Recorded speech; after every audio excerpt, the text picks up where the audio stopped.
again.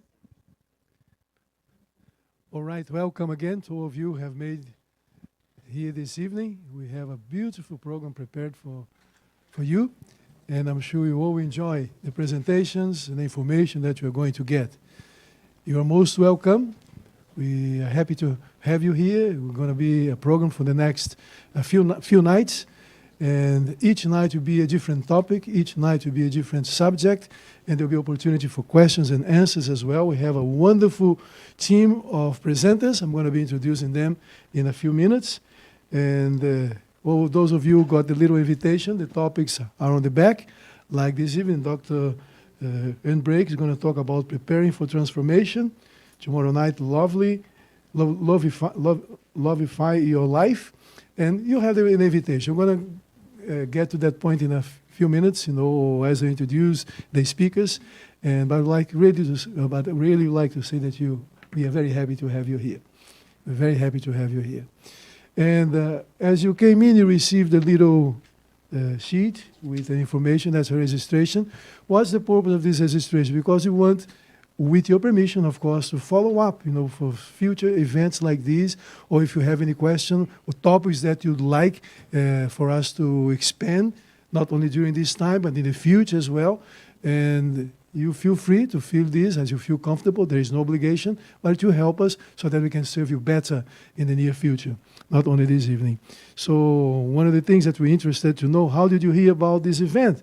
Family, or from a family member, from a friend, from flyer, invitation, radio, internet, other. And if you have any other, please make sure you write so that that it will help us as well, so that we can make better use of the resources to reach people for events like this. The point is that we want everyone to have good health. I am a cancer survivor. I have the opportunity to tell you a little bit about how I am still around. I'm still around. Every day is a bonus. Every day is a bonus. And there is a purpose for everything that happens in life. I firmly believe that nothing happens by chance. And thank you. And there are other cancer survivors here among us, and there will be the time that they will share a little bit of their experience as well. We have some tracks you can, at the end, you can just feel free. Foods that help fight cancer. This is all for free. Among others, 8 life-changing habits, And Dr. Brake, he just finished writing a book, The Superpower Plan. He's right here. He's going to be our speaker for this evening and tomorrow evening and Sunday evening again. And you can talk to him. You can acquire his book. There is no obligation, of course, if you don't want. But it's a beautiful book. And I remember when I was still working together with him, he was already making plans to write this book. Well, I believe, I'm from Brazil, as I said at the beginning. I'm a firm believer that programs that start on time, they always finish on time. That's why I'm looking at the clock. I don't want to spend much, but I can see. I hope you can see by my face that you're very happy that you made it here, that you arrived here safely. But in Brazil, we have a saying: when you sing, we take our fears away. It does make much of good rhyme in English, but in Portuguese we say: quem canta seus males espanta. When you sing, you take your fears away. So life is covered, with some hope, with some messages. And that's why music. I used to be a DJ. So music is very important to me. In all aspects, in all phase of my life, music has played a major role. Of course, I select very well the type of music that, touches my heart, that elevates my spirit. Okay, we have a special song that is going to be our theme song during this week. And I'll ask our pianist to help us and the praise team. And those who are here to help, we call them praise because, we always, singing is a praise. Singing is an opportunity that we have to express our souls. And they're going to be leading us how to sing and with the topic and the theme song. It calls a miracle, right? It took a miracle. It took a miracle. It took a miracle. If you want to follow us, I think we will have the words there. If not, there are some books in the front of your chairs. And it's number 111.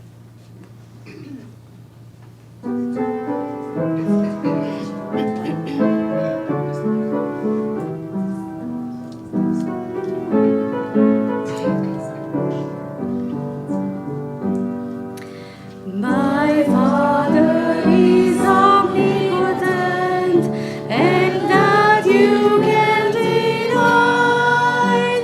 A God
it goes straight to the point. As I said, nothing happens by chance. The simple fact that we are here this evening, breathing, it's a miracle. Have you noticed, have you done the look at the statistics, how many people could not make it through the night? The fact that you're here, it's a miracle. It's a miracle. It's a breathing, it's a miracle. Our bodies are miracles. Are miracles. The Seventh-day Adventist Church believes that God is our creator, and we stand firm on that. But thank you for coming, and I would like the time now for me to introduce the speakers to you. And I would like them to introduce themselves. I'd like to call Karen and Ron, please. Karen and Ron and Karen. I'm terrible with names, folks. My sons, my daughter, my children at home, Kelly, Kevin, and Kenny. Sometimes I saw Kelly, Kevin, sometimes I call Kevin, Kenny. And they said, Daddy, you need to get figured out. You need to get it straight. I'm good with faces, not with names. Karen, not Karen. Karen and Ron. They came all the way from the U.S. Can we put our hands together for them? From Georgia. They arrived 1 o'clock, 1:30 yesterday morning. Yeah. Are you still jet lag? Are you still okay? I'll be all right. Well, I'd like them to introduce, I would like to ask them to introduce themselves. That's a real privilege for us to have you here. Ron, Karen, Ron, a couple, and they have lots of good stuff to share with us. Your time is yours. Just introduce yourselves, please. I'll let you know. Well, good evening. It's good to be here this evening. We are excited. You know, when we started on this trek, one of the first things, because I've been here a couple of times before, I thought, well, you know, I need to look at my weather app. I need to see what's going on. In Vancouver, right? And you know what was interesting was that it just showed lots and lots of rain all of this week. And so I told Karen, I says, it's going to be raining all week long. The first 2 days have been absolutely stunning. And so we're so glad that we've been blessed to have wonderful weather, wonderful friends here that we are getting to stay with. To tell you just a little bit about myself, my name is Ron Lynch. I was born in Los Angeles, California. And growing up, I just, had this thing about me, like I didn't like working for people. So I knew I was going to be entrepreneurial. And so therefore, what I did for most of my life was I owned several assisted living homes. And then I also started dabbling into having health food stores. So through the years, I had 3 health food stores that I worked with. Little did I know that that was going to kind of bring me to where Karen and I are at today. And so it's been quite a blessing. Now, just to tell you just a little bit about what we're going to be speaking on, I'll speak for myself, and that is when on Saturday evening, I'm going to be talking about these 8 remedies, these 8 doctors, if you will. And what is so unique about these is that what you're going to find out is that by making some simple changes in your life, that guess what? You can find many blessings. You can find healing in your life. I'll have some testimonies to share, which will be a lot of fun. And then on Monday night, we're going to be talking, and what's going to be on Monday night? Is that going to be? Hydrotherapy. Okay, I didn't know if it was Monday or Thursday. So hydrotherapy is going to be on Monday. One of the things that Karen and I have found when we are working with people is that people, they want to know kind of the information, but one of the things we have found is that people actually like hands-on. And so the hydrotherapy class is going to be very hands-on. So you guys can actually get to practice and to learn some of these techniques that we have found that have been very helpful for restoration for people. And then on Thursday night, I'm going to be talking about some just simple relaxation techniques. And you know what? I think you're going to find that that's going to be a very powerful blessing. And we'll talk about how this all ties together and how this puts together an opportunity for us to have hope, happiness, and health. Okay? And my name is Karen Lynch, and I'm the other half of the Lynch group here. We, again, Ron has said so many nice things about how excited we are to be back here. We've been to Richmond before, and so we have made some wonderful friends here. And so this is just an honor for us to be invited back. We can keep on vacation. Oh yeah, last year we actually even came on vacation here, and we got to see some of our friends as well. So, my role here is that I'm going to do some practical things as well. First of all, who here likes to eat? How about good food?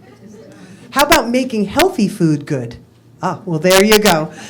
So we are going to actually have on Sunday during the day. This is going to be a day program. We are going to have actually a cooking class. But the best part about the cooking class is the samples, right? And so we'll be able to eat and enjoy. I could tell you a little bit about myself. I have a certificate in plant-based nutrition from Cornell University's Center for Nutritional Studies. I am also a trained chef. Has anybody ever seen the movie Forks Over Knives? Have you heard about the movie Forks Over Knives? Okay, well, I actually took my culinary training in a program specifically designed to follow the program of Forks Over Knives. And so I've learned, some techniques there that I'd love to share with you to actually make healthier options, make healthier choices in our life. We don't go from 0 to 100, right? But if we can transition to a healthier way of life, well, then we're one step closer to reversing or preventing disease. I'm also going to be doing a natural remedies I want to say course, but it's not a course, but an evening of natural remedies where we're going to learn how we can make things in our own home to help with a cold, with the flu, with COVID, cough syrups, things like that. We're gonna learn how we can use things that we have in our own home, and there's samples again there as well. And so we're just looking forward to being a part of the team here, and I hope you enjoy, and we can't wait to see you each and every day and night that we have the programs. Just really quick, Ron and I happen to be the directors of a ministry in the United States called LIGHT. LIGHT is the Lay Institute for Global Health Training. We happen to be the North American division directors. So we're right here in our own territory, right? So if you're in North America, we are at the right place. We do travel worldwide, but our home is North America. And so, again, thank you so much. We're excited to be here, and I hope we get to know you all a little bit better. Okay. Thank you, Ron. Thank you, Karen. Talking about food, at the end of every session, we have healthy snacks. You can just go to the left, and you can taste, you can socialize a little bit and get to know, but every night will be some healthy snacks offered free of charge. You are our guests. We'd like to treat you well, because as I said, we all had our experiences with health. We wanted to experience that as well. Next person I'd like to introduce to you, Robert Johnson. Please, Robert, come forward. Can you put our hands together for Robert? And thank you, Ron and Karen, for what you do. We're very pleased to have you here again, as I like to say. He's Canadian, but we borrowed him to the U.S. We're trying to hijack him so that he can come back. No, just kidding.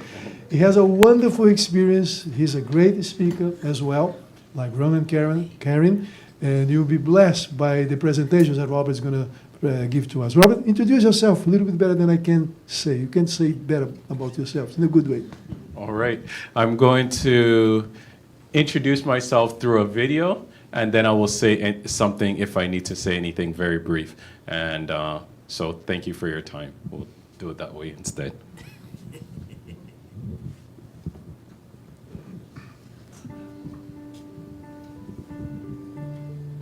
Hi, I'm Robert Johnson. I'm the youngest of the 5 children in my family. I'm originally from Jamaica, but I moved to Canada when I was 9 years old. I'm a Seventh-day Adventist missionary worker. I give Bible study and preaching in different places. But I have cancer. In January 2012, the doctor called me on the phone and told me that I have T-cell lymphoma cancer. I was 33 years old at the time. I woke up very early the next morning with the words echoing in my ears. T-cell lymphoma is a very aggressive type of cancer. Most people die within the first 8 months. cancel your plans for the year, and the goal is just to live. I was speechless. I wanted to pray, but I did not know what to say. I wanted to read my Bible, but I did not know what to read. And I opened my Bible randomly, and it turned to Psalms 120, verse 1. In my distress, I cried unto the Lord, and He heard me. I literally just cried unto the Lord. I tried to use words for that prayer, but I cannot speak a single word. I just keep crying and crying. Another Bible verse that comforted me was Psalms 121, verse 1 and 2. I lift my eyes unto the hills, from whence cometh my help? My help cometh from the Lord, which made the heaven and the earth. I literally went outside and looked at the mountains, and I knew that my help would come from the Lord, who made the heavens and the earth. I was actually at a natural health center when I received the news. They encouraged me to start their treatment for cancer right away. They told me that they know that I'm a missionary and not to worry about the cost. The cost was over $6,500 US. So I decided to try it. They gave me some natural treatment and also Bible study. The person leading out in the Bible study shared a verse with me I will never forget. Romans 8:28. And he emphasized the start of the verse. And we know, just like we know anything else in life, just like you know 1 + 1 = 2, just like you know the color of your hair, and we know that all things work together for good to them that love God, to them who are called according to His purpose. And then he asked me this question: can you believe the promises of God? I thought about it. And I decided I can believe the promises of God. I can put my trust in God. And now it's 2016. I'm 37 years old. I'm alive and I feel very good. And now I encourage other people to put your trust in God. Can you believe the promises of God? Can you trust God and not yourself?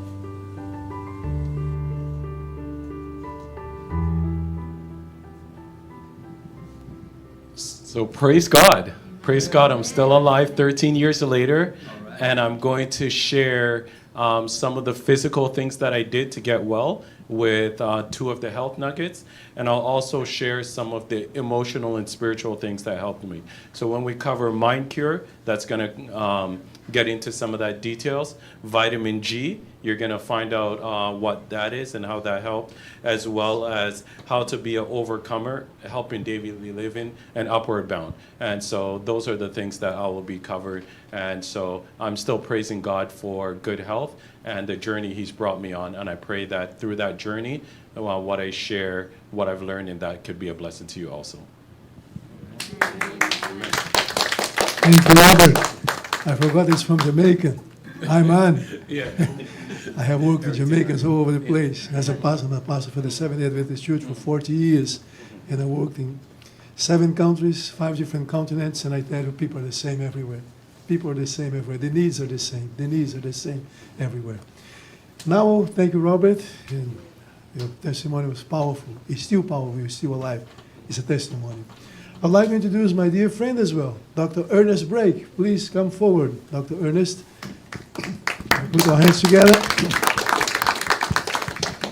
He's a pastor for the Seventh-day Adventist Church for about the same time. I mean, 39 years, I think. I have 1 more year than you. But we worked together for the last 13 years. 13 years. Since I came to BC, day 1, not day 1, month 1, we met and we became friends. We worked in different positions, office, executive positions, and then he retired. How is retirement? That's pretty cool. Well, I'm looking forward to it when my time comes. But I feel so energetic. I don't want to do. I'm enjoying it so much.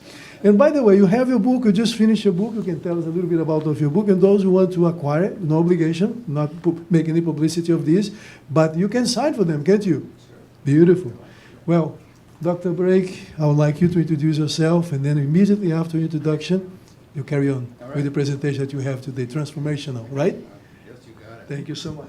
Thank you, thank you. Yeah, I did retire about 3 years ago after 36 years of working as a pastor and an administrator. And part of what I was doing, which relates to tonight, was I was the director for health ministries for all of British Columbia.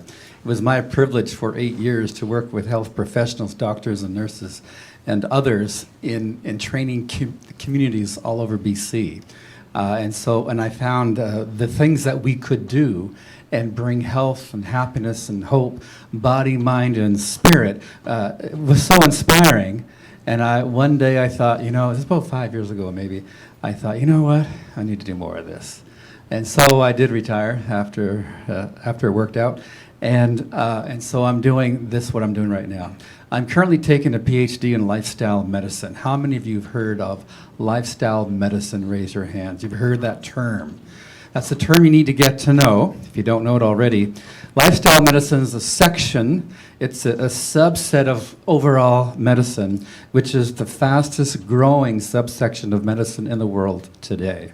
The American College of Lifestyle Medicine, just to show you how up and coming it is as far as the wave of the future, just got accepted into one of the most prestigious medical associations in the world, the American Medical Association, just a couple of months ago. So it's just amazing, the updates there. And so what I am doing is I want to be able to ride the cusp of that movement in helping people go through the transition that they want to go through, both body, mind, and spirit. And that's what that book is about, and I'll share a little bit more a bit later on. So can we get it switched over now to the... Can you, it's given the Got a wrong password? view. It's given the wrong view. All right, sure, I'll do that. Here, you can take over.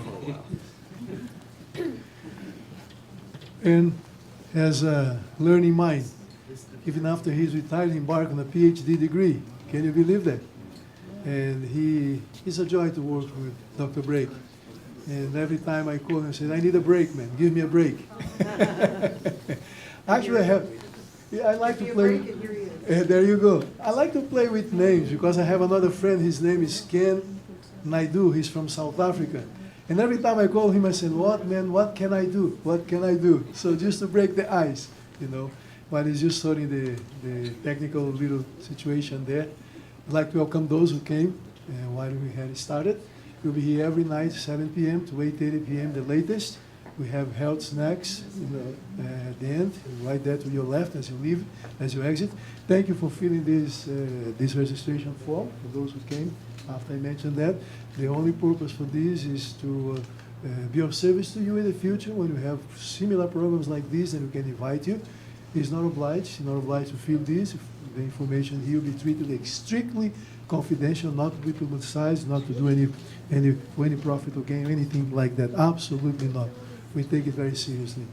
As I said, the Richmond Seventh-day Adventist Church is very pleased that you came, that you're here with us. I heard that some people came because of the radio 106, Praise 106.5. Who is that person? Amen. Oh, there you go. Oh, 2, 4 people. Wonderful. 5. Wonderful. I hear people came from Chilliwack. Wow, what a drive, And people came from all over, here Richmond, Vancouver. You came from Georgia, there you go. I came from Brazil. Romania, everywhere, Philippines, It's wonderful. Well, and we have a little kid here with us. I love this kid. His name is Emmanuel, God with us. And every time I see him, I get a big smile from him, and we became friends like Ali and Doris. I had the privilege of being together in their marriage, and the wedding, and now he has a blessing from God, little Emmanuel, right, little Emmanuel? Good. Well, Robert, yes, please. Since we're waiting, I thought maybe I will share a little bit more. I mentioned the Mind Cure. That's going to be going over the relationship between the mind and the body and how they're in an intimate relationship and how to use the mind and right thinking to help with healing. And so that's that. Vitamin G, you're probably thinking, I don't remember hearing about that one. That is gratitude. So we're also going to be looking at gratitude and the effects of that. So that would be vitamin G. And so I'm taking some time since we're waiting. I thought I would expand. I was trying to be as brief as possible. It's really amazing the studies that they have coming out that people that are more grateful and when they start practicing it, whether with gratitude journals, I'll expand more on that. Sometimes people get healed from fibromyalgia. It helps with cancer. When I went to a lifestyle center in Colorado, they had us do a gratitude journal, and you're thinking, what does that have to do with getting better from cancer, right? But gratitude is the #1 thing for health of body and of soul, and so that's vitamin G. And I think that's it for now. I'm not gonna, I don't need to take up his time. Pardon? That's going to be on Saturday, 11 a.m., right? Yes, so that will be, Mind Cure will be Friday, March 28th, it's Friday evening at 7? Is that correct? And Vitamin G will be Saturday at 11 a.m. So that'll be 11 a.m. Vitamin G. I'm really excited about it. I think you're going to really like it also. So please come, invite a friend to come with you. And so that's what that's about. All right. Thank you, Robert. All right, so hey, welcome back. So we're talking about health, hope, and happiness. And we're talking about what you can do to make a transformation and all the principles that go along with that.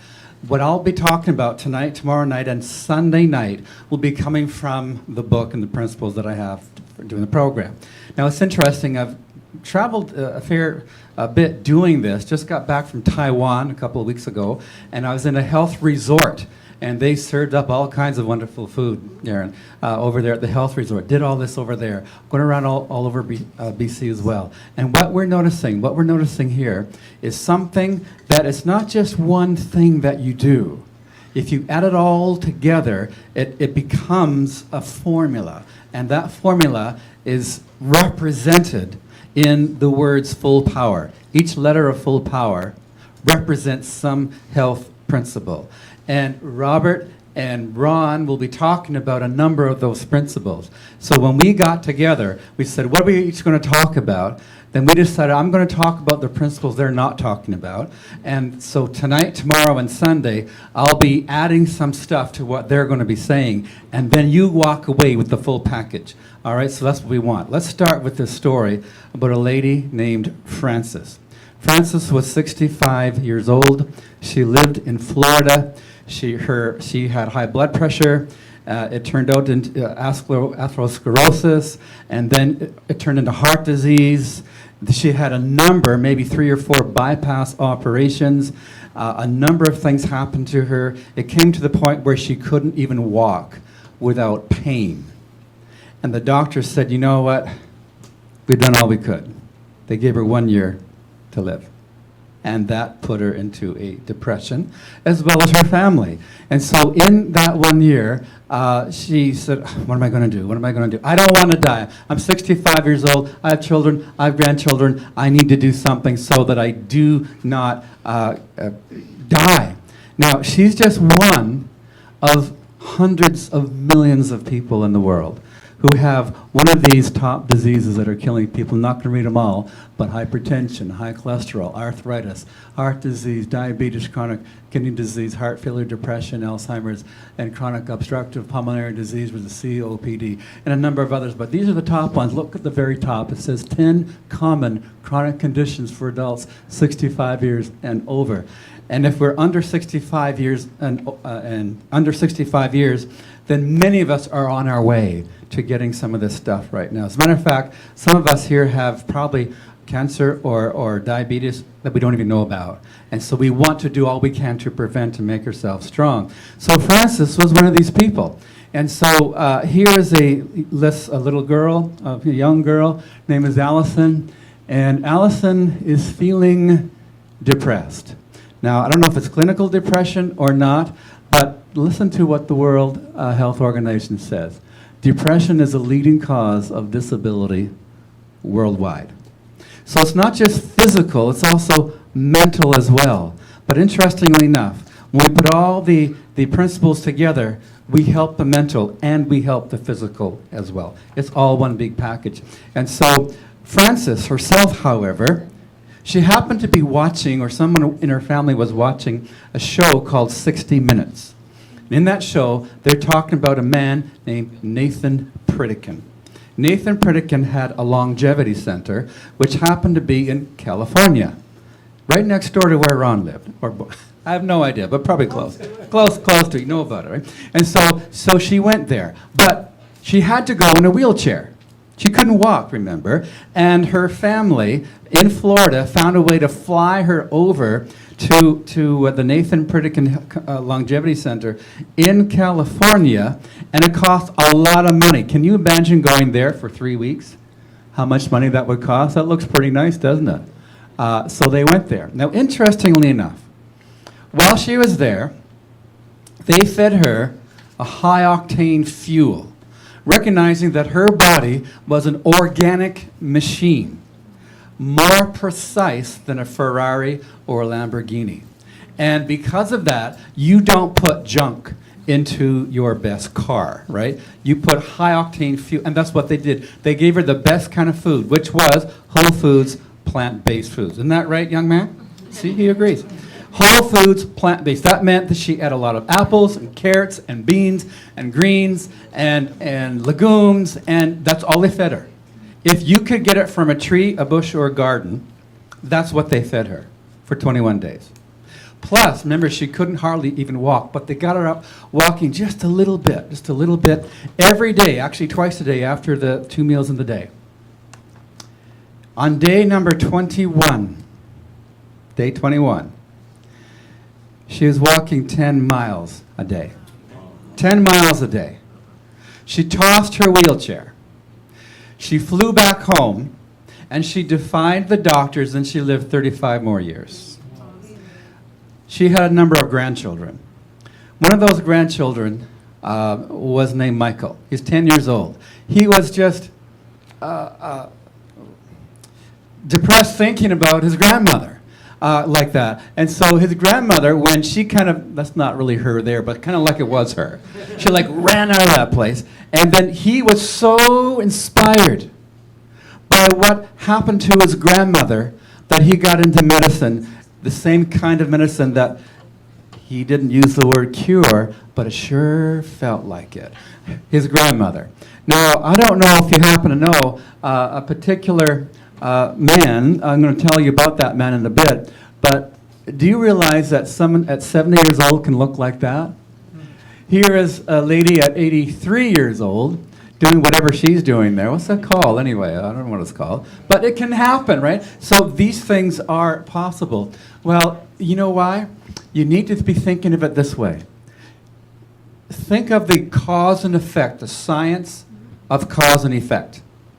Okay, things that we eat, relationships that we have, or money that we invest, it's always like a cause and effect. Now think of that last domino there is a heart attack.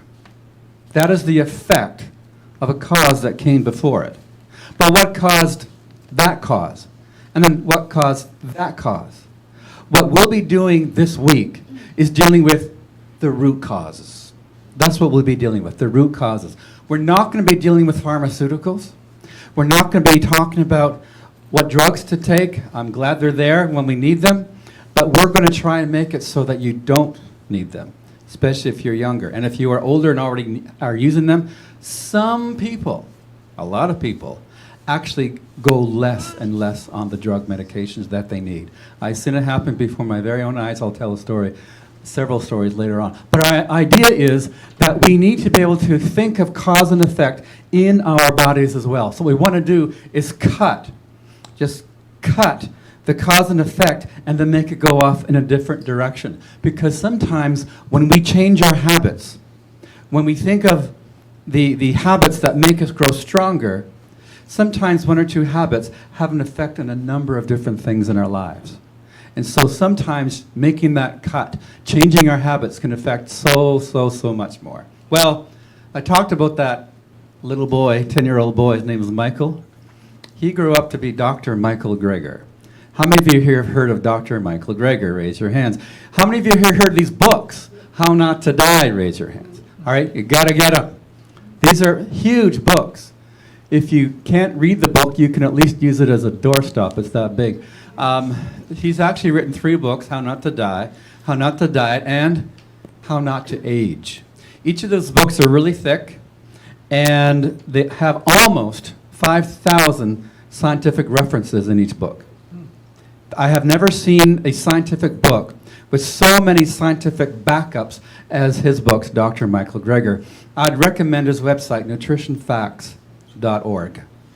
If you have a question on anything to do with health or food or nutrition, nutritionfacts.org will have a 5-minute video on whatever topic you may want. And I have some of my material from Dr. Michael Greger in my book because I think he's pretty good. Well, interestingly enough, at the Nathan Pritikin Health Center, where Francis went, there was a man there, a young doctor, and his responsibility was to take down all the data of all of the clients that had come in to the health center.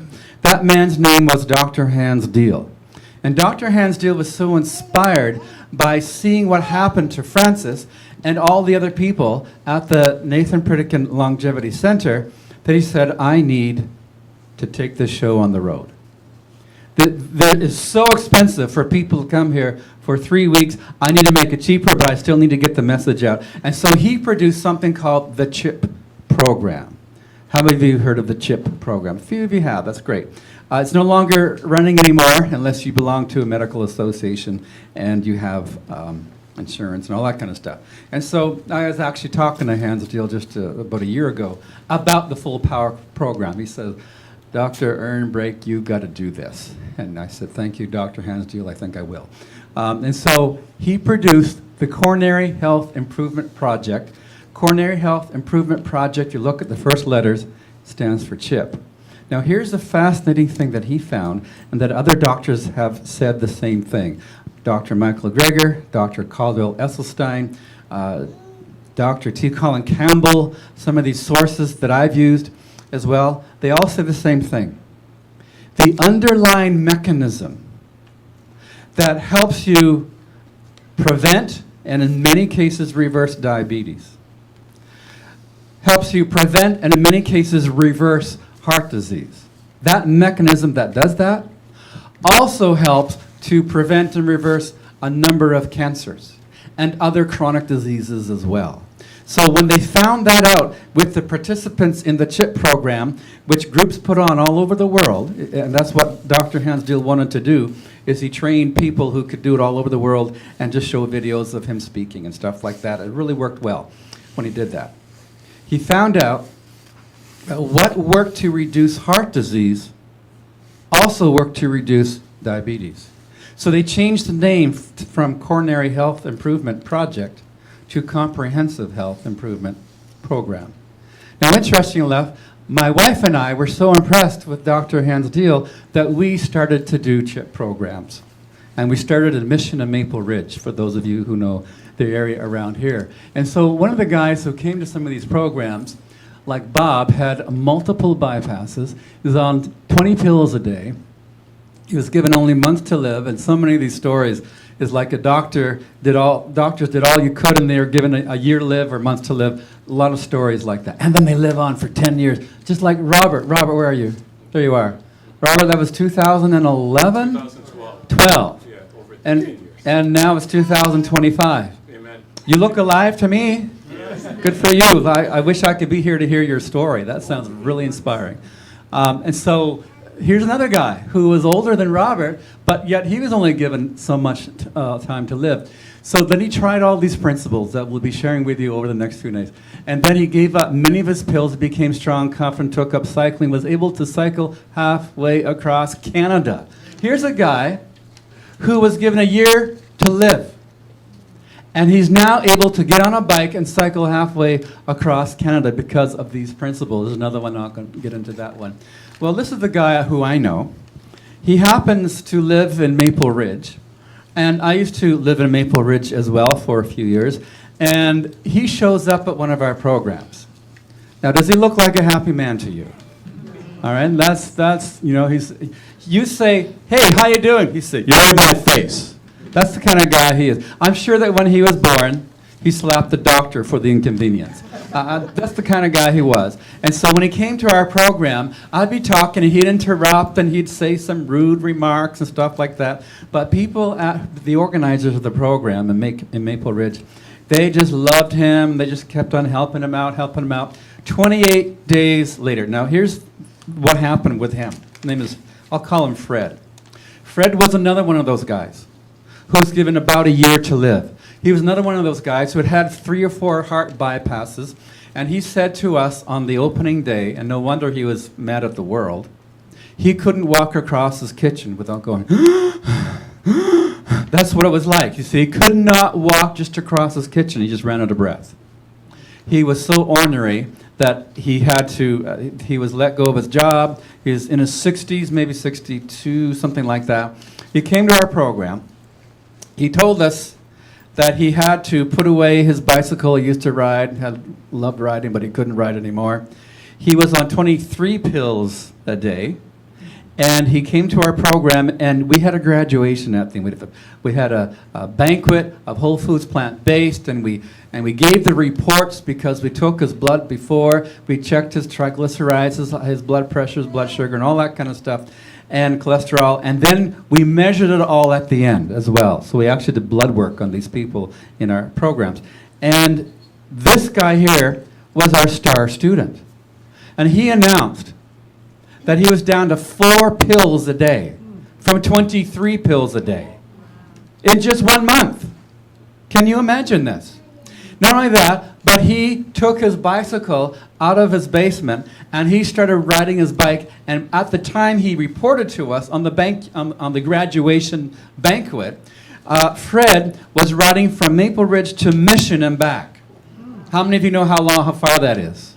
That's like, I don't know, 40 miles or something? Like, that's a lot, right? And this is what he's doing. And so this is what happened to Fred. Well, when you hear stories like that, you begin to think, what's the system? What's the program?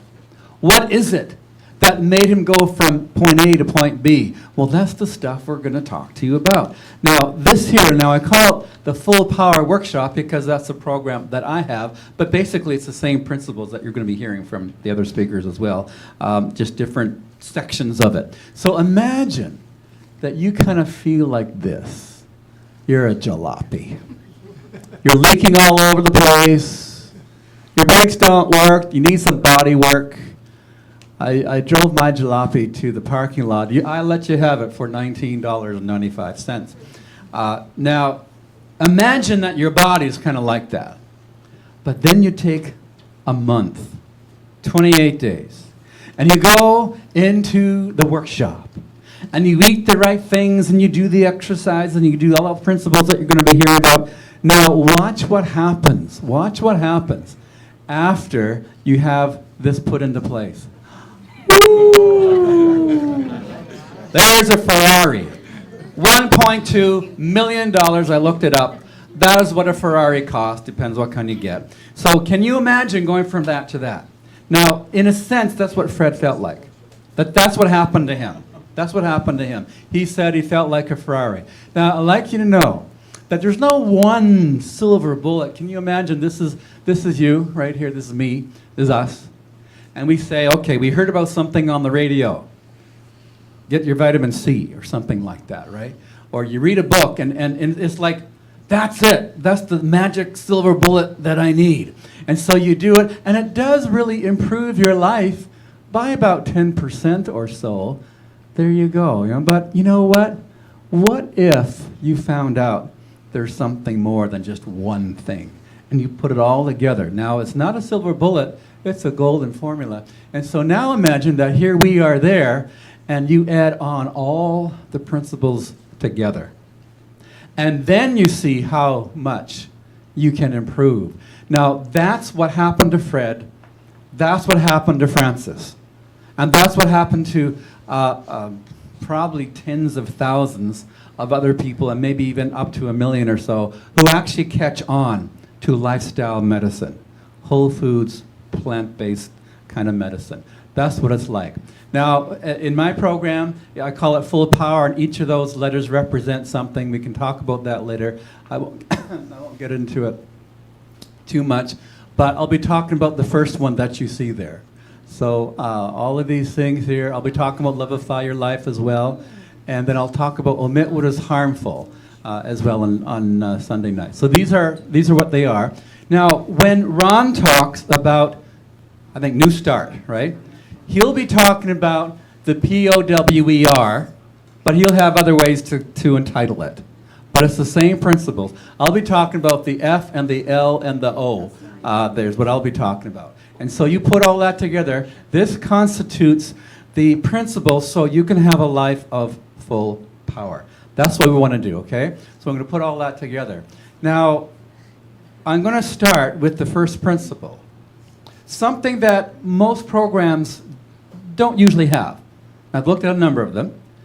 I would say don't even think of losing weight until you do this. Because what? Before it happens in the body, it happens in the brain. How many people do you know who lost 10 pounds, 20 pounds, 50 pounds, and it was great, and then within months what happened? Right back up again. As a matter of fact, the science shows that 95% gain their weight and more within 2 years. 95%.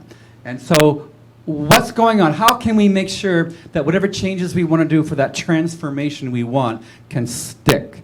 All right? That's why other principles are necessary. Now, this guy right here on the cover of the National Geographic magazine happens to be 83 years old. And if you can read this right here, which you probably can't very well, but that's a little like a badge he's wearing, and it says like track and field or something like that. 83-year-old man standing up on his head like that, he's actually in training for a triathlon. What's a triathlon? Yeah, biking, running, and swimming. You start off swimming, I think, and you swim for I don't know how many miles. You get out of the water and you get on the bike and you bike for I don't know how many miles. Forget now, 40 miles or something, and then you start your marathon running. That's what he's training for at 83 years old. How is he going to do it? He needs the principles of full power. He needs lifestyle medicine. He needs whole food, plant-based. That is the best source of high-octane fuel that's going to help him to accomplish all that. Now, let me just read the yellow words there. Dan Buettner, he's the guy who is behind the blue zones, if you heard of the blue zones. The places in the world where people grow the longest? Live the longest, all right? And the healthiest and happiness. So this is what the theme of this program is what hope, health, and happiness, right? So Dan Buettner found 4 blue zones, or areas where people live longer and happier. And then the 5th one, which was different than the other 4, happened to be in Loma Linda, California. Loma Linda, California is the home of the Seventh-day Adventist Loma Linda Hospital, and a lot of those people there, they live 10 years longer than like everybody else in the United States. What's up with that? And so he said the study showed that 4 major factors in their longevity: exercising regularly, eating a plant-based diet, taking a day off each week, balancing rest and work, and living with a purpose. Guess which one I'm going to talk about tonight? Living with a purpose, right? And so imagine that the principles of health, lifestyle medicine, as shown in the acronym Full Power, were kind of like cylinders of your Ferrari. And the idea is to fill up each one as much as you can. All right, so you fill it up. And so how are you doing on living a life of purpose right now? Because if you're high or low, that will have an impact on the other health things that you're doing in your life. That's why we're talking about this. How are you doing on unleashing positive spirituality? Everybody has their own version. That's cool. How are you doing on that? Is it healthy? How are you doing on lovifying your life? We'll talk about that on Sunday because I'll just save it. And then the second L is launch your plan. In other words, making your daily habits align with your values and goals, with a plan, with a strategic plan. Some of what I did when I worked with Wesley, before we worked more closely together, as I was the assistant to the president for strategic planning. So I took that and I applied that now to strategic planning for life transformation. It can be done with corporations, organizations, and a human being as well. And so that's all part of launching your plan. And how are you doing each of these other principles? And so you measure yourself before, and you measure yourself afterwards, after the, say, 28 days, after the month, and you can tell for yourself whether it worked or not. Nobody needs to talk you into it. You know. You know if you can think quicker. You know if you feel more energetic. You know you can tell this. And these are the principles that will help you. So tonight, we're going to talk about finding your superpower so that you can fulfill your purpose. That's what we're going to share a little bit, and then we'll close up and send you home. So how many here have watched this movie before? All right, so the Karate Kid, right? That's Will Smith's son, I forget his name. Now, how many have seen this one? Heaven is for real. All right, yeah, half of you. How many have seen this one? Miracles are from heaven. Yeah, how about that one? Star, the story of the first Christmas. How about that one? Some of you have. All right, you know what they all have in common? They're all directed by the same guy. That guy happens to be this guy who wrote the Hollywood Commandments, a spiritual guide to a secular success. And here's what he writes. How many people have snoozed away their destiny? Snoozed away their destiny. You are called for a purpose. And if you're not accomplishing that purpose, I guarantee you that you're going to be feeling a little bit of emptiness inside you. But good news is that when you find out what your purpose is, your future will be better than your past. Guaranteed. And this guy inspired me. He says, I refuse to be less than I was created to be. My definition of success is peace. So for me, winning is having what creates the most peace in my life and in my spirit. He was asked about success. He didn't say have more movies in Hollywood. He didn't talk about how rich he was. This is the stuff he talks about. Because you can have all the money in the world and it won't be the answer. So you exist for a reason. Find out what it is. It will make you stronger. Physically, physiologically, mentally, emotionally. Knowing what your purpose is will make you stronger. Now, look at the screen again and tell me what these people have in common. They're all singers? Yeah, that's true. They're all singers. They're all women? Yep. They're all women, right? Yeah. They all have makeup? Okay. As far as we know, yes. All right. They're all rich. They're all successful. And they're all talented. But one thing you may not know, that the women who are in this picture who are multimillionaires, I think every single one of them, in one way or another, if they're still alive, have been influenced by a songwriter and a song producer named Linda Perry. Linda Perry, as some of you may know, that Linda Perry was the lead singer for a group called Four Non-Blondes 20 years ago. And they had a song called What's Up? And at the last time I looked it up, it had 1.8 billion hits on YouTube. Now, listen to what Linda Perry said in that song. And she was about 25 years old when she made that song popular. 25 years and my life is still trying to get up that great big hill of hope for a destination. How many of you know that song? Raise your hands. Yeah. It goes, hey, hey, hey. Forget it. Something like that anyway. She does it a whole lot better. But that's Linda Perry. Now, Linda Perry is successful. She's a multimillionaire. She's producing and writing songs for those other 10 singers that I talked about. And yet she sings this kind of a song. Now, here's something interesting. Here's another song that she wrote, and you can look her up on YouTube. I'm going to read part of this. It's called Letter to God, or Dear God. I'm writing this letter to you because I don't have a clue. Can you help me? I'm sitting here simply trying to figure out what my life's all about. Can you help me? I never wanting to be, I must have missed the word, the person you see. Can you tell me who I am? Now here's Linda Perry, on the top of the music industry, writing this song and singing it. You can look her up. It brings tears to my eyes, actually, when I have seen her sing this. It brings tears to my eyes because here she is on the top of the world and she's saying, God, tell me who I am. But what's going on? I await conducting the symphony that you gifted to me. Interesting. God gifted her a symphony, she says. But I can't ever sleep. I'm so sorry, I'm so weak, I've turned into a freak. But I don't know anything, I've lost all self-esteem by burying everything. I feel nothing. Then she says, oh God, please help me now, because I feel nothing. I'm writing this letter to you because I'm coming unglued. Please help me. Here she is, a multi-millionaire, famous, popular, talented music writer and producer, and this is the stuff that she's singing. What's going on? It can tell you that it doesn't matter how rich and famous we might be, the fact is we need to have something. Take a look at this lady named Stefani, otherwise known as Lady Gaga, who just came out with a new album, I hear. I only heard that today because I was driving here from Vancouver Island, and on the radio, that's what it said.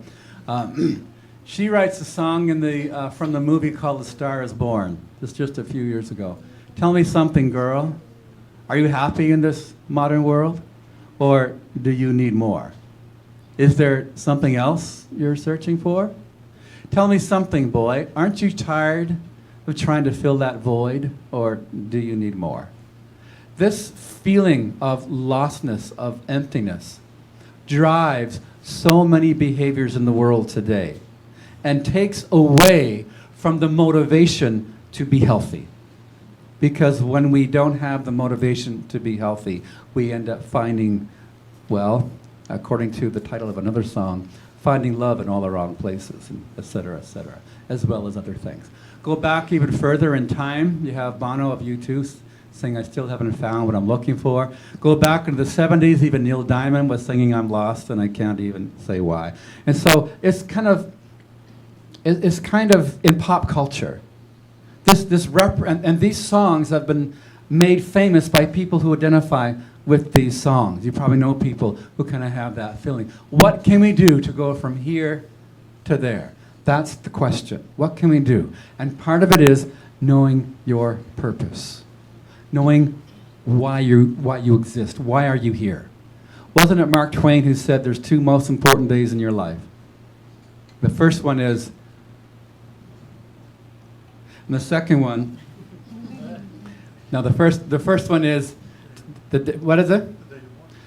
The day you're born, and the day you find out why. Two most important days of your life. That's what he said. I thought it was pretty cool. So here's what you can be thinking of. Now I'm a strategic thinker. So I applied my strategic thinking to life change, to transformation of mind and body and spirit, all right, which is what the book is about. And so I'm going to help you put something in your mind to give you kind of a rubric, a way to do this. I'm going to give you a 4-line poem for your transformation, okay? It's going to be the conceptual part of it, and you fill in the blanks, okay? Here's the poem. Where am I now? Where do I go? How do I get there? How will I know? You can answer those questions in 5 minutes, or you can take an entire weekend for an organization or a corporation or your family.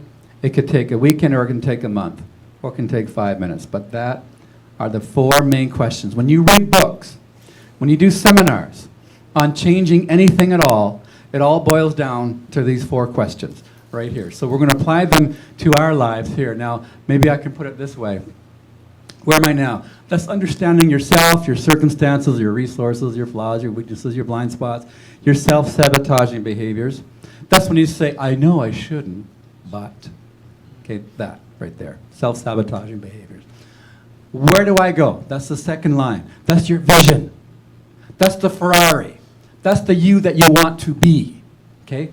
How are you going to get there? Well, that's the strategy. So I know where I'm now.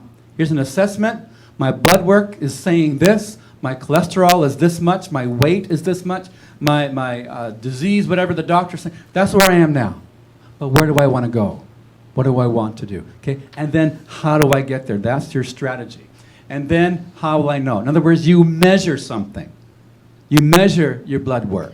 The doctor can do that for you. You measure something, whatever it may be. And I just put some things right there. So are you ready now? Are you ready to take the next step in your life? Or are you just here to hang out? What if you're not really good at planning? She says, what if you're not very good at planning? That's why you're here. We will help you. Yes, because some people are horrible at planning. They need to have some guidance because they're very gifted at other things, but maybe not that. And like Wesley was telling me just not too long ago, you know, we all have flaws, we all have weaknesses, but we all have strengths. And the strength is what we're going to be talking about, and that'll help us with our weaknesses part. So think in your mind, what are you ready to take the next step? Thank you for bringing that up. Are there any other thoughts or questions right now before I go on? How much time do we have now? How are we doing for time? 20 more minutes. Okay. I think I can do it. Here's a lady. She is a flight attendant. They used to say stewardess. I don't know why they changed the name. What's she saying right now? In the case of emergency, masks will drop down, and then she's going to say, make sure that you put on everybody else's mask first. No? No, that's not what she says? What does she say? Take care of yourself first. Isn't that selfish? Come on. The idea is that we need to be fit and healthy so that we can help our children. We can help our loved ones. All right? So that's what she's saying there. As a matter of fact, maybe I can put these words up on the screen. Our first priority in life is that of preservation and self-development of mind and body. That is our first duty in life. So this is where the non-selfish part comes. That we may be able to do the greatest amount of good for our fellow human beings. And this is where we're going to talk about your sense of purpose comes in how you use your strengths to help your fellow human beings. That brings the greatest amount of oxytocin, the hormone in your brain that says, I love you. It brings out the most amount of serotonin. That's the hormone in your brain, both brains, your gut and your head as well, that basically says, I'm at peace. I feel good, right? This kind of stuff. As a matter of fact, how many of you ever heard of the hormones that are described by the word dose, D-O-S-E? D stands for dopamine. Sometimes that's called the pleasure hormone. But really what it is, it's the motivation hormone. It's the anticipation of a reward. You need your dopamine. Not too much, because that we get into addictions, right? The O of dose is your oxytocin. That's your bonding, your feeling of love. We'll talk about that tomorrow night. The S is serotonin. And that's, think of serenity with serotonin. That's you feel at peace. You feel like you're not threatened by anybody. You feel good and strong. And the E stands for endorphin, right? Endorphins, right? That's the happiness hormone again. So you need your dose. And how you get that? By following the principles of, well, full power, or what Ron's going to talk about in a few days, all right? I'm not going to usurp your talk, but it's... But we'll have some more. I'll have some more stuff, yeah. So here are the 5 blue zones that we talked about there. And here's some of those happy men. And here's that 83-year-old guy. And here's some more people. And you ask them, what is it? that keeps you going. And there's a number of things that they all have in common that help them to live longer and happier and healthier. But you go to two groups at least, the group in Okinawa and the group in Loma Linda. And they'll tell you, well, the group at Loma Linda won't say it ikigai, but the people in Okinawa will. So what is ikigai? Ikigai is one of those principles that make people feel like they want to have a reason to get up in the morning. What is your ikigai? What is it that makes you want to get up? If you have nothing that makes you get up in the morning and say, oh, I'm glad I'm up. I want to do something. Okay? That means you probably have ikigai. Let me put some other things on there. It's a reason for being. It's that which makes life full. It's life worth. It's reason for living. It's a process that makes you blossom. That's your ikigai. All right, you put these three together. It's what you love, together with what you're good at, together with what the world needs. Those three things together make up your ikigai, your purpose. What you love, what you're good at, that's your talents, and what other people need. You put those three together. Now, if you actually read the book, and I did read the book on ikigai, there's actually a fourth one, which I'm not including, and the fourth one is what makes you money. I'm not so much as concerned about that right here tonight, but those three for sure. So you put that all together, that's your purpose. That's what strengthens you.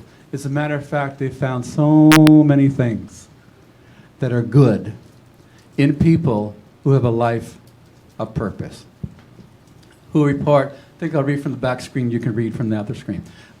Older adults who report more purpose in life have less functional decline, they have less cognitive and memory impairment, and they have lower risk of Alzheimer's disease. Did you know that? Just by having a sense of purpose. You have less depression, less risk of Alzheimer's. It's just amazing. Let's add some more. People with a greater purpose make healthier life choices. Like exercise. I got to exercise.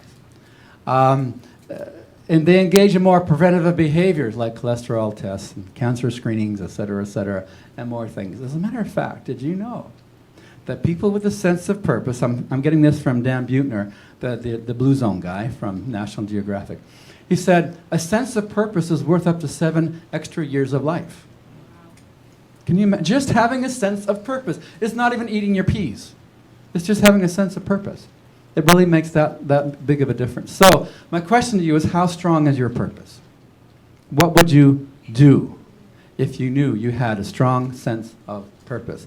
Well, let's talk about the, not all 8 habits, but I'm going to talk about one of those 8 habits that fuel health, hope, and happiness, and that is knowing your place in life. I was walking through the drugstore in a mall one time, and I saw this magazine. I thought, that really relates. Your inner genius. Tap your hidden smarts. It's not a matter of whether you're smart. It's a matter of how you are smart. Because all of us are smart in something. And we're all dumb in something else. The idea is find out what you're smart at, what you're good at, and build your life on that. And the things that you're not so good at, that won't matter as much because you're making a life out of the things that you're good at. Well, let me see if I can quote Albert Einstein. He is purported to have said these words, everybody is a genius, because he's a genius. He says, but if you judge a fish by its ability to climb a tree, the fish will go through its whole life believing it's stupid. And some of you and us, we get judged on things that we were never meant to do. And it makes us feel bad. It decreases our self-esteem. But when we find out what we were born to do, when we find out what we're good at and we turn that into a life goal and vision, etc., then we'll get judged based upon the things that we are doing. And you may not be a fish, you may be an eagle. And eagles aren't great at swimming. Fish are good at swimming. All right, so think of that, the animals. If you ask a squirrel to fly, oh, it can jump, from tree to tree, but it wasn't made to fly. An eagle was made to fly. And so don't judge the squirrel, don't judge the fish, don't judge the eagle by things that they were never born to do. And you and I were born to do certain things. And what you were born to do is different than what you were born to do. And so when we find that out, that makes a difference. And that has an impact on the other stuff to do with health. Let me give you a bit of a story. A few years ago, it was my job to travel around British Columbia, and often I'd find myself on the ferry, going from, usually it's, what's the ferry south of us? Swartz Bay from the other place. Swanson, yeah. So I go to Swanson most often. I just came from Horseshoe Bay today. But from Swanson to Horseshoe Bay. And usually I'm on the ferry and it's time to eat. And here I'm thinking, okay, this time when I used to eat a lot of junk food. And, but I was on my way to a meeting. It was a board meeting.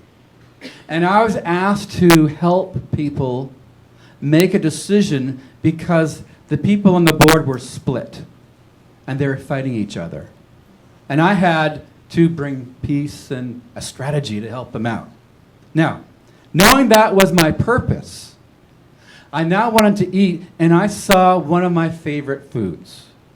You go in the to the dining area there, and behind the glass door, there's this really gooey cinnamon roll. I mean gooey. Got a lot of sugar and what is that gooey stuff, right? And it looked good. Huh? What? Icing. And I could tell it was going to be nice and soft and comforting. And I needed a lot of comfort. And so I opened that and oh boy, it cost like $4.50. That's a lot of money for that just one cinnamon roll, you know? Right now we'd think, oh, that's easy now, you just pay that. No, it was back a few years ago. So now I'm thinking to myself, I know what the sugar is going to do to my brain. I know what the white flour, the refined food is going to do to my body. I know what's going to do. I studied this out a little bit, and so I'm thinking, okay, my limbic system, my dopamine system, is desiring and sensing and remembering the taste of the sugar and the white flour, and oh, it's so comforting. Oh. But then my cerebral cortex is saying something different. It's saying, hold on a second. I know you love that stuff, but you know the long-term effects of it. And I'm thinking to myself, I don't care about the long-term effects. I want what I want right now. Now, none of you here can understand that, right? I'm pretty sure. So, here's what helped. It didn't always work this way, but this time it did. I thought of what I had to do. And I need to have my wits about me. I need to have a sharp, clear mind to be able to help people who are going to be emotionally charged. There's going to be angry people at that meeting tonight, and I needed to be able to help things out. So I said to myself, I am called to something higher than that. That's what I said. And I closed the door. And I went and I got an apple. The meeting went very well. And I said, oh, I'm so glad it went so well. Now, I have to say I'm not the hero of every story. But on that particular night, it went pretty good. And that's an example. That when you have a sense of purpose, it helps you make decisions to do with your health. The two go together, right? It's not just the body, it's the mind and body working together. And so now, that's a good book to read. I won't get into it too much. Great book. Happiness depends on the use we make of our strengths, our superpower. What is your, oh, thank you. What is your superpower? What are your talents? What are your strengths? What are you good at? What do you love to do? Now, let me see if I can end with this kind of a story here. Sean Aker. How many of you have heard of Sean Aker? Just curiosity. Go to TED Talks on YouTube and put in Sean Aker. Listen to his TED Talk. It's got over 20 million. It's really good. It inspired me so much I read 2 of his books. Just the TED Talk alone. And he's talking about happiness and success. And he says, success does not lead to happiness. But if you're happy, that leads to success. So work on the happiness part first, not the success part. Because people think, oh, I want to be happy, I got to be successful, got to make a lot of money. No, it doesn't work that way. And he proves it with science. I really liked his book. It was called The Happiness Advantage. So here is a bit of a lesson that I've learned, and I'll maybe share it with you right now. You see there's a graph on you got the x-axis and the y-axis, and I'm going to kind of show the amount of time that you put into using your talents, your strengths, your superpower, corresponds to the amount of joy you have. How do I know this? Well, number one, scientific studies have shown this. Joy defined in so many different ways, like satisfaction, for example. But when I was a young man, I found myself alone. I left home from Nova Scotia, went to college in Alberta, and I had given up my job, left my family, left other friends, etc., and here I am feeling sorry for myself, 21 years old. And I'm wondering, what am I going to do with my life? I had given up my job to go there, so I lost my sense of purpose. And I had no friends anymore because I left them from Nova Scotia to Alberta. And I'm wondering what's going to happen. And I ended up reading a book, or part of a book, that a friend had given to me as a gift. And in that book, there was a parable of the talents in that book. I'm reading the parable of the talents, and in the parable of the talents, this was written 2,000 years ago. Some of you may know this. How many of you know the parable of the talents? Raise your hands. Yeah, half of you do. In there it says, share in your master's happiness. And in another version it says, enter into the joy of your Lord. The word Lord and master are the same word. Now, I thought to myself, that's exactly what I don't have. And this seminar is about health, hope, and happiness. And happiness is what I did not have. And so I said, how do I get this? This is it. If I can get the answer, this is what I need. So I went back to the top of the parable and started reading from the beginning. And it's about this boss, the CEO guy, and he's got these 3 servants, and he's or you could say employees, and he gives them each a lot of money.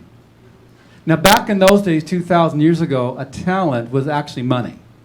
As a matter of fact, 1 talent was equal to 18 years worth of a regular working man on just what do you call that lowest, what you get for your wages? Minimum wage, okay? Minimum wage, 18 years, gets you 1 talent. Now, so that's a lot. If you get 3 of them and you get 2 of them and you get 5 of them, that's a lot of money you get. And so this boss, he goes away and he comes back and says, what'd you do with what I gave you? So in other words, I want you to invest what I gave you so you can have more. And then the 2 guys who got more, they're the ones who got this commendation to saying, you did pretty good here. You get to be happy, or you get to have my happiness. And I thought, okay, there's a lot of lessons in this, but the lesson I took was, I don't have a talent, therefore I can't be happy. That was kind of my lesson. And I thought, okay, no, let me work on this some more. I was sitting on the bed of my dormitory room. I was going to college at the time. And I remember reading that, and I said, what's my talent? What's my talent? I don't have a talent. I was 21 years old, had no talent, had no purpose. Didn't know what I was going to do. And so I thought, how do you figure out what your talents are? How do you do it? You maybe ask people or something. And so I thought, well, there's no one around here that I even know. So I thought, well, if I could figure out, if I could remember a time when someone gave me a compliment, then maybe that would be indicating that I had used a talent that elicited that compliment. So that was my thinking. And then if I could figure out what that is, I put it to use, then maybe I get to be happy. You know, that was kind of my simplistic thinking.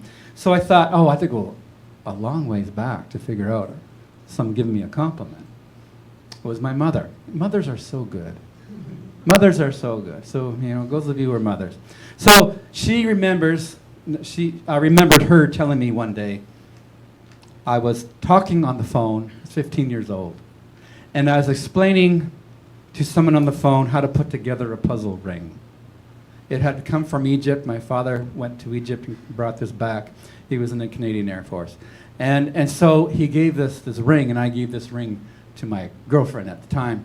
And it had fallen apart, and she didn't know how to put the 4 rings together into one ring. And so I was explaining to her on the phone how you did it. And I hung up the phone, and my mother, who was listening to the whole thing, she said, "You should be a teacher." I said, "Mom, why do you say that?" She said, "Because I just witnessed you talking to your girlfriend and explaining how to put the ring together, and you didn't even have it in front of you." I said, "Mom, anyone can do that." She said, "I can't." It took someone else to notice. Something which you think might be nothing, because anyone can do it, it may not be. Anyone can do it. But if someone points that out, say, "You're pretty good at that." So my mother, that's what I remembered my mother saying. I also remembered, how much time do we have? It's almost time. 2 minutes? Oh, 2 minutes. Okay, 4 minutes, all right. So my grandmother said on another occasion, "You should be a writer." I said, "Grandma, why would you ever say that?" She just said this out of the blue. "You should be a writer." And she said, and I said, "Why? Why?" I was about 16 at this time. And my grandmother said, "You should be a writer because, do you remember when your parents used to go out on a date or something, and they'd leave you in charge of the kids?" And I was the oldest of 4, so I'd be the babysitter. And I said, "Yeah, I remember." And then she said, What did you do when your brothers and sisters didn't listen to you, when it was time to go to bed or something?" I told her what I felt like doing. Felt like beating them up, knocking them out, and then throwing them on the bed. That's what I felt like doing. But I didn't do that because I was strategic, right? Even then. I knew that we wouldn't have good family dynamics the next morning. And so instead, I wrote a non-compliance report. Okay, I didn't call it that, but that's what it was. A non-compliance report. And I submitted it to my parents when they got home. So here's what they're supposed to do. Here's what the laws are. And here's what your children did. All right, my brother and sister. And so my grandmother, who remembers this with kind of a chuckle, she says, "No normal person would think to do that." And I'm thinking, okay, I agree that I'm not a normal person. But she said, "You thought of expressing yourself in writing. And because that just came to you to do that, then maybe you should be a writer." So here I am sitting on my dormitory bed thinking, okay, a teacher and a writer. What should I do? I should teach through writing. Maybe that's what I should do. And so I went and I got up out of, now this is the interesting thing. There's theory, and then there's action. Okay? Theory, action. So I did action. I hid the theory. Now I'm going to do this. I'm going to do this. I'm going to find a way to teach through writing. That's the only thing I can think of. I ended up doing that book out of this, but anyway. So I go to a guy named Eric Raja, who is the sponsor of the student activities at the university, and I say, "Do you need any writing done?" That's what I did. I took the initiative. I knocked on his door, made an appointment, talked to him, and I said, "I just think I'm offering my services, you know." And so he sent me to the newspaper, the college paper, and the sponsor of the paper, her name is Dr. Bev Matiko. And I said, "Do you need any writing done?" Eric just sent me here. She says, "Yes, for the opening issue of the newspaper." This was in August. School was going to start in September. "Yes, do it." And so I wrote a few articles. And they said to me, "That's pretty good." And then a few months later, she said, "Why don't you join my journalism class?" I'm thinking, I have never done that before. Now here's the lesson. You do something new. That's what's called growth. You do something new that somebody else notices in you, and you put that into practice. That's like in the parable, you're taking your talent and you're using it. So I did that. So I joined the journalism class, and I became a university college journalist. And I interviewed people and everything else. Even got my picture on the front page, shaking hands with the new president, Malcolm Graham, if you happen to know, some of you might know that. And so, yeah, and I sent it home to my mother and father. Oh, I'm so proud, you know, and stuff. And then they said, you did pretty good. About a year later, they're saying, why don't you become the editor of the paper? And I said, I have never done that before. And they said, that's why they call it growth. You do something you've never done before. What can you do that you've never done before, but someone sees something in you? That's some little talent that you could put to use and see what happens. So, with the help of my friends, and I needed help, I became the editor of the student newspaper. And I was a man on fire. I had visions and dreams, and I interviewed everybody, and I got students to write things, and it was the busiest but most fun, fulfilling year of my life. And I remember waking up one day in history class, and I thought, first of all, I'm sorry for the professor who watched me sleep at my desk. But when I woke up, I was thinking to myself, the reason why I fell asleep in history class was because I didn't get any sleep. I was all night up the night before making sure everything was done for the newspaper. All the PMTs were done. That means photomechanical transfers. So you take an image and turn it into like little black and white dots, and that can go in a newspaper. And then all the articles were in, and everything was cut and pasted with real scissors and real paste, by the way. Cut and paste. I'm talking about paste. I'm talking about little, you go like this in the back of, and you stick it down, and you have a light table and everything. And that's why I did that for every page of the newspaper with others working with me. And so I checked all those boxes, and I'm thinking, all right, it's now gone to the printer, the printing press, and when that comes back in 2 days, I'm going to be delivering it to all the places on the campus. And I thought to myself, I am happy. Look what I've done. Now, I wasn't proud. I don't think I was proud. I was proud in a good way, but I felt like satisfaction. It felt good. Where did it begin? It began when someone told me, you know what a talent is that you have? Why don't you do that? Why don't you use that? See where that takes you. And I can tell you, it eventually took me to writing this book a number of years later. And there's 4 more books coming. Hopefully. I'm planning on that right now. My second book has all got 100 pages written already.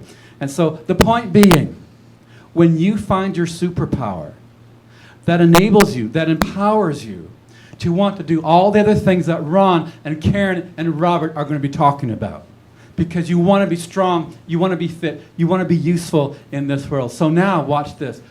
Talent usage as it goes up. Your joy also goes up.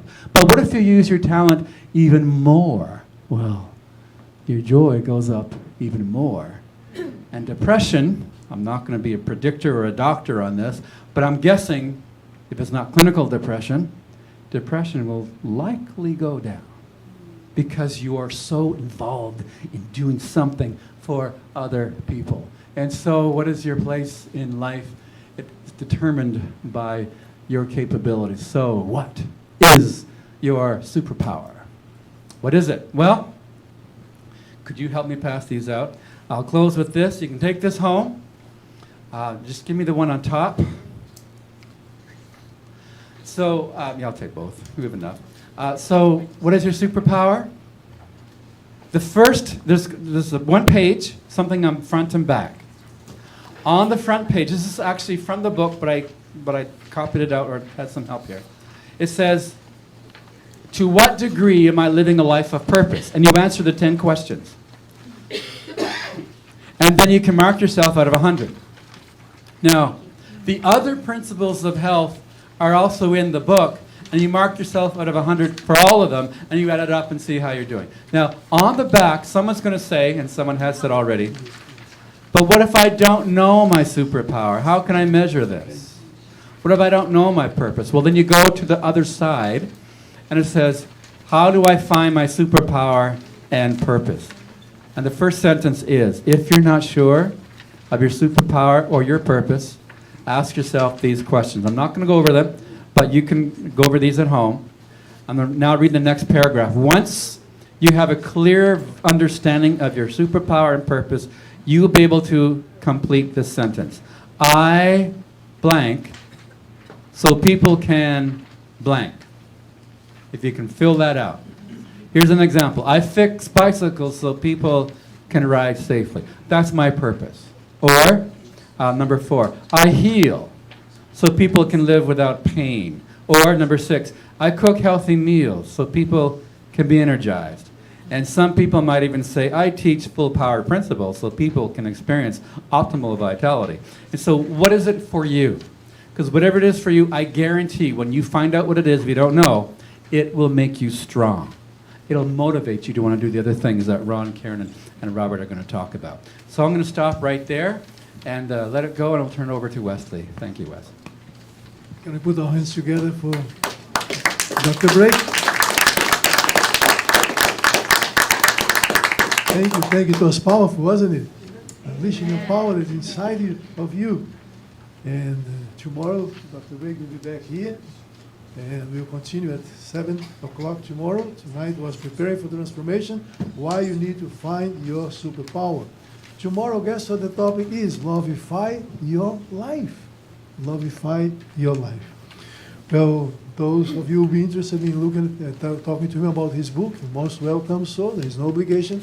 It's not a selling. We're not selling anything here. We want you to be happy. We want you to be unleashing the power that's inside of you and living a much happier life. Health, hope, and happiness. That's what the purpose that we are here for. Thank you so much. If you have any questions, we have some time to just hang around. There are some healthy snacks right there in the little kitchen. You're most welcome. And we hope to see you tomorrow evening at 7 p.m. Thank you from wherever you came. And thank you for coming back tomorrow. Take care. God bless you all.